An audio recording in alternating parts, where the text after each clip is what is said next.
दुर्गा नदी के किनारे बसा एक गांव फूलपुर। गांव में कुछ 100-150 लोग रहते थे।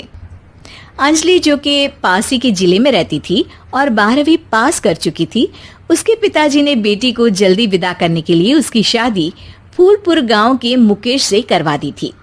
मुकेश कभी स्कूल नहीं गया था और इस कारण वो पढ़ा लिखा नहीं था और बाकी गांव वालों की हालत भी मुकेश जैसी ही थी। मुकेश के घर में उसके माता पिता भी रहते थे। सासू माँ, मैं बाहर मंदिर तक जा रही हूँ, आधे घंटे में आ जाऊंगी। अरे अभी कहीं जाने की जरूरत नहीं है, चुपचाप जाके रसोई में रात के खाने की तैयारी करो। और ये घूंघट क्यों हटा लिया है तुमने? क्या पता नहीं कि इस गांव में औरतें बिना घूंघट के नहीं रहती? रात में अंजलि छत पर जाकर अपनी मम्मी से बात कर रही होती है। तभी गांव की 3-4 औरतें उसे देख लेती है और दरवाजे पर आकर उसकी सास से शिकायत करने लगती है। और क्या हुआ? अरे छत पे तो देखो, आपकी बहू मटक मटक के किसी से फोन पर बात कर रही है। दिन भर फोन पे लगी रहती है। अरे कल तो मंदिर के पास वो क्या कहते हैं, सेल्फी ले रही थी। शहर की बहू रखना अच्छा शान की बात है, पर देखना इसके लक्षण से ये तो तुम्हारे परिवार को बदनाम ना कर दे। ये पहली बार नहीं था जब सास से गांव के लोगों ने अंजलि की बुराई या शिकायत नहीं की हो। अब तो ये रोज की बात थी। अंजलि ये सब सुन लेती है। जब वो नीचे जाती है तो मुकेश भी वहां आ जाता है। सास कहती है, बेटा, लोग घर आकर शिकायत करने लगे हैं बहू के कामों की।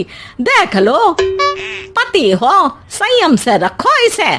माँ जी, मैं तो अपनी माँ से बात कर रही थी, क्योंकि यहाँ कोई बात करने लायक ही नहीं है और अब मैं माँ के पास ही रहूंगी। वहाँ क्या रहना, वहाँ बाहर के लोग तो ठीक है, पर घर के लोग भी इज्जत ना दे सके। अरे नहीं नहीं अंजलि, ऐसा नहीं है, धीरे धीरे सब ठीक हो जाएगा, तुम फिक्र ना करो। अरे बस कुछ बोलना ही नहीं है, सर पे चढ़ा रखा है बहू को। सास मुकेश की नरम बात सुन के वहां से मुंह चढ़ाकर चली जाती है। मैं तो कहती हूँ हम दोनों शहर चले जाते हैं।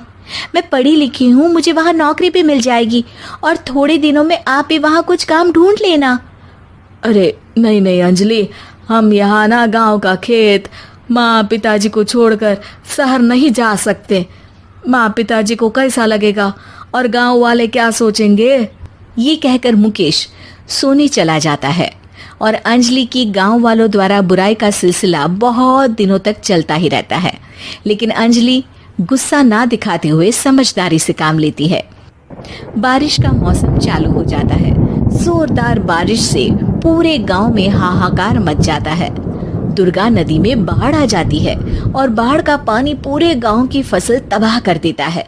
फसल की ये हालत देखकर गांव वाले निराश हो जाते हैं और बात तो यहाँ तक पहुँच जाती है कि कुछ लोग तो अंजलि को इस सब का दोषी ठहरा देते हैं।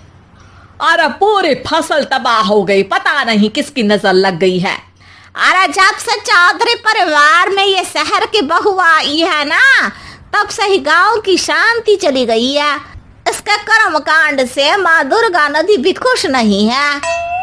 ये सब सुनकर बेचारी अंजलि रोते हुए अपने घर चली जाती है। कुछ दिन बाद सभी गांव वाले अपनी फसल का मुआवजा लेकर अपने अपने घर आते हैं। मुकेश भी 1500 लेकर आता है। अंजलि को जब पासबुक दिखाता है तो अंजलि हैरान हो जाती है। अरे, ये पासबुक में तो उन्होंने 4000 की एंट्री करी है और आपको सिर्फ 1500 दिए। सच में? अरे, वो सरकारी अफसर आपको बेवकूफ बना रहे हैं। सरकार की तरफ से हमें 4000 मिले हैं, लेकिन बाकी का सारा पैसा खुद ही खा रहे हैं। आप लोग के अनपढ़ होने का फायदा उठा रहे हैं। ये सब सुनकर मुकेश परेशान हो जाता है, लेकिन अंजलि उसे हिम्मत से काम लेने को कहती है और सुबह होते ही मुकेश को पंचायत कार्यालय ले जाती है और साथ में गांव के और लोगों को भी। आप सरकारी बाबू क्या गांव के लोगों को बेवकूफ समझते हैं? आपको क्या लगता है ये पढ़े लिखे नहीं है तो आप कुछ भी मनमानी करेंगे? ये बेचारे दिन रात इतनी मेहनत करते हैं, ये हमारे अन्नदाता हैं और आप इनके साथ ऐसा धोखा करते हैं। अरे क्या बके जा रही है ये लड़की? किस धोखे की बात कर रही है? अपने कांड करके नदी माँ को नाराज करके हमारा नुकसान करके इसे चैन नहीं मिला क्या? सरपंच जी, इन सरकारी बाबू ने मुझे बेवकूफ बनाया है और मेरे हिस्से के पैसे खुद चट कर गए। बस ये सुनते ही सरपंच वहां से दुम दबाकर भाग जाता है। पता चलता है कि जनपद अधिकारियों ने गांव के सरपंच के साथ मिलकर सबके साथ धोखा किया है।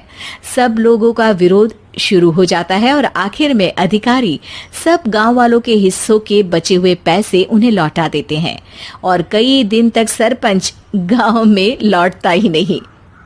अंजलि, तुम नहीं होती तो हम गांव वालों को तो पता ही नहीं चलता कि ये हमें हर बार बेवकूफ बनाते हैं। हाँ हाँ अंजलि बेटी, हमें माफ कर दो। हम सब तुम्हें बुरा भला कहते रहे, लेकिन तुमने ही आज हमें बेवकूफ बनाने से बचाया है। हमें तुम पर गर्व है बेटी। अब समझ आया कि सरपंच तुमसे नहीं, तुम्हारे पढ़े लिखे होने से नफरत करता था। क्यों ना इस बार हम अंजलि को ही सरपंच पद के लिए चुन ले? क्या कहते हो गांव वालों? पढ़ी लिखी सरपंच। बस पूरा गांव अंजलि के लिए ताली बजाता है और अंजलि की सास उसे खुशी से गले लगा लेती है।